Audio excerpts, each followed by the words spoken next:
Hello and welcome to Bro Partisan Hacks, where we discuss politics, culture, or whatever else we feel like.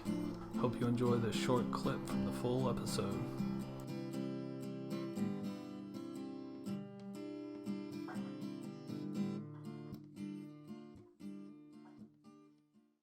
I want to talk about reopening the schools. I mentioned that earlier. It's kind of a hot button right now. And I sent you some stuff. Okay. So one of the things right now in the news is reopening the schools, and I just want to say I am here for it. I think personally that we should absolutely reopen all schools. I think kids should be in school. The thing that concerns me, though, is I just saw an article today about teachers are at the bottom of the list to be vaccinated. We're not 1A, 1B. We're not even at the top of the list, but we are frontline workers. I've been vaccinated. I'm lucky enough. My wife works at pharmacy, so I'm lucky enough to have been vaccinated. I've got both shots. And so hopefully I'm up there in the 95% working. Here are the reasons why. One, the failure rate right now. The failure rate for VLA kids is astronomical. Kids are not getting work done. They're VLA? Not. Oh, that's Virtual Learning Academy. Sorry. Or virtual learning. So they're learning from home. The number of kids failing, I don't have the numbers in front of me, but I know it's crazy, and it's nationwide. Like, for example, when we were in the middle of football season and we're struggling with grades, I had out of 75 kids, I had 45 kids fail the first 6 weeks. So I couldn't even field. I'm a freshman coach, so I couldn't even field two teams. I had to cut it down to one team because I didn't have enough to keep playing. And one of the middle schools here in the district, they every single virtual kid failed. Every single virtual athlete failed for the 6 weeks and could not continue playing. And these are kids that we communicate with, we talk to, we see them for practice or whatever. So this doesn't even include the kids that never show up. I have a list of students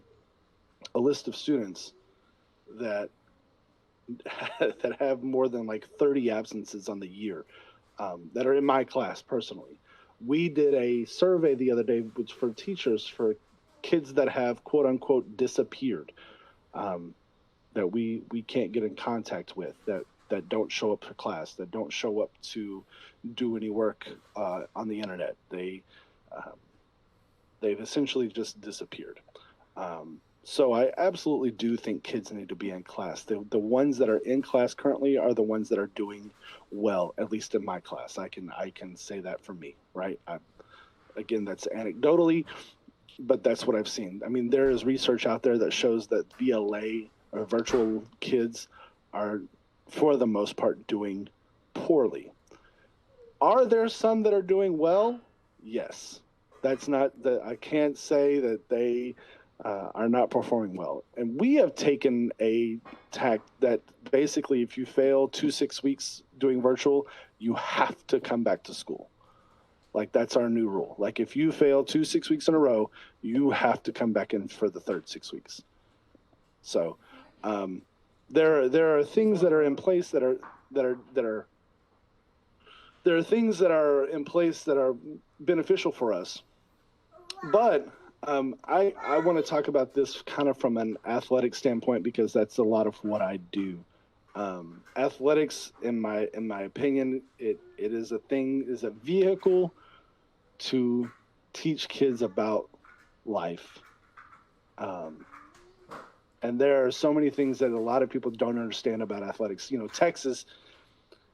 Texas does athletics different than anywhere else in the country. One thing that we talked about this week that you probably didn't know or you might not understand is this is the only place in the country, I think, with the exception of maybe one or two, where we see our kids every single day during the school period. We get 90 minutes with our athletes every day for lifting, running, off season, in season. We get 90 minutes a day. And that time for developing, for character development, for weight training, for physical training is invaluable. Um, I've sent you this meme, or I wanted you to pull up real fast. It's from these coaches in California. Now, California, they haven't had their football season yet, and they may not have it. But a group of coaches from 105 schools that canceled football this season in the fall,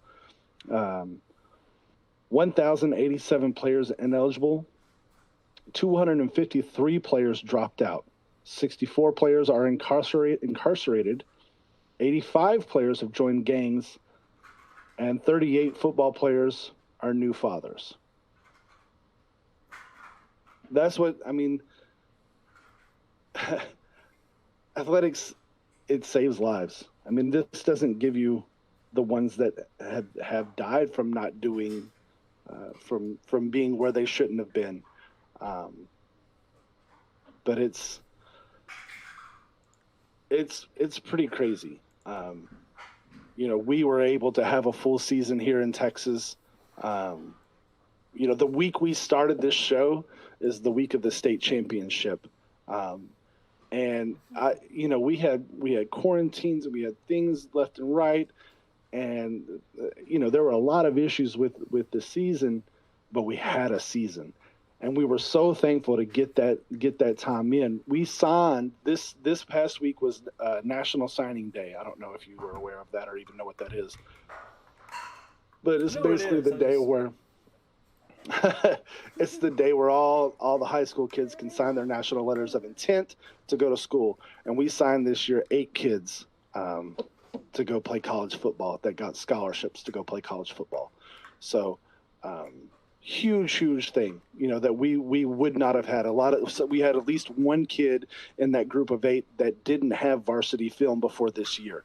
And so if you try to go play college ball without varsity film, it's almost a near impossibility. Like, you have to have at least a highlight tape of something to send college coaches where they'll recruit you.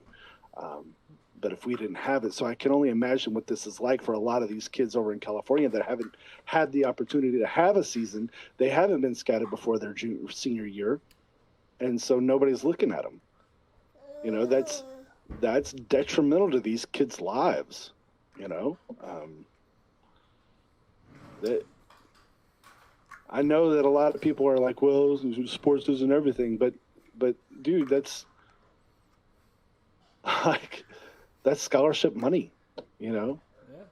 Like I said, the one kid that I know had never played varsity ball, ended up being a starter this year for us because I think the kid in front of him ended up being quarantined, and he got the starting job and ended up doing really well. So and carried on through the season. Like when it started out. He wasn't. and now he's gonna go.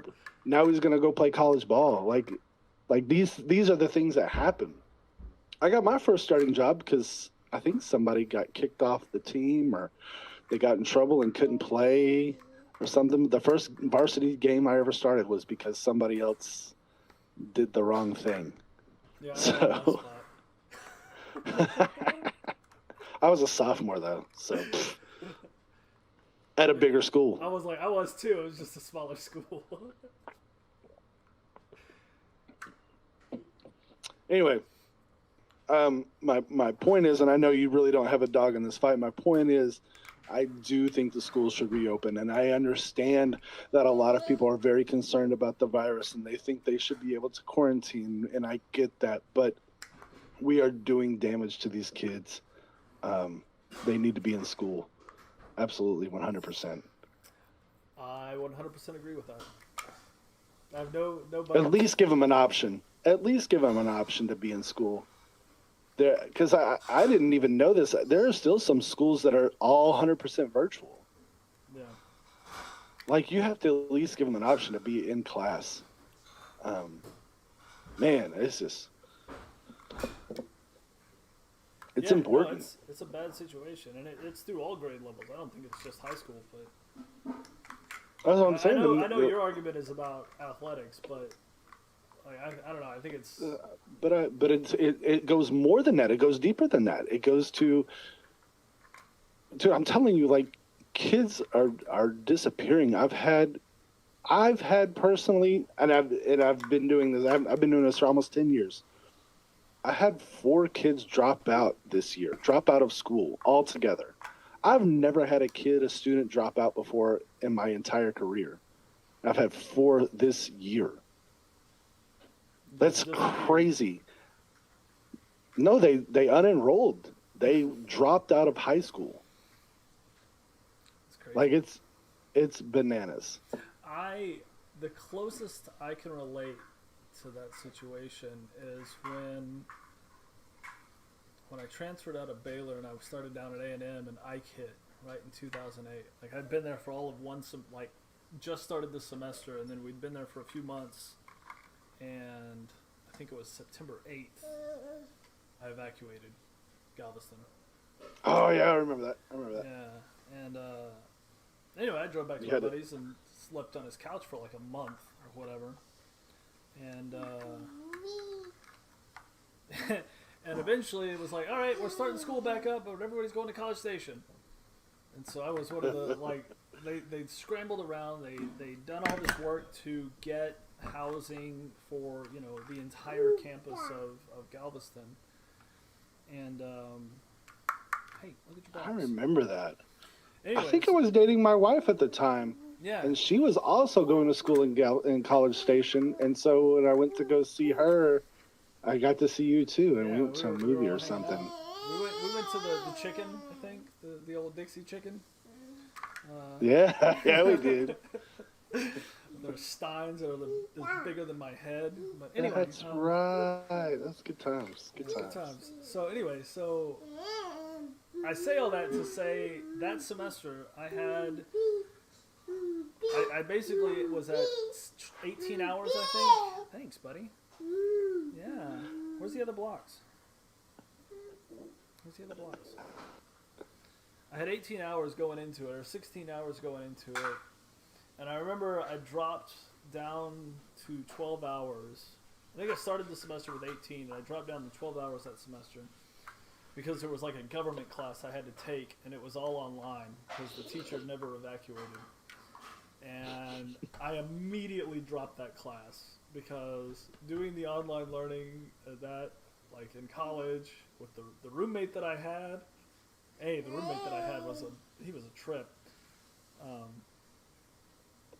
He was like 52, and here I am at 23. I remember and that guy drank more than anyone I had ever met in my entire life. I forgot about that. You had that old roommate. Yeah. Yes. Yeah, and he always had like, I can't remember if it was Bush. It was Bush Original. That's what he always had in the fridge. Yeah. Yeah, that's funny. Yeah, no. So I dropped that online class because I was like, man, it's as much as I can do to like stay sane, just going to class here. Of course, then they had us like packed into the church basement, like across the street from the campus. Yeah. So doing that for a semester for me was unbearable. So the idea that I'm going to spend the whole school year doing online learning, like I would not have been successful. Thank you for watching this episode of Bro Partisan Hacks with Reese and Rob. We really, really appreciate you watching, tuning in. If you like this video, please hit the like button. Please subscribe to us. We're putting out content as often as we can. Share it with your friends. Get it out there. Get our names out there.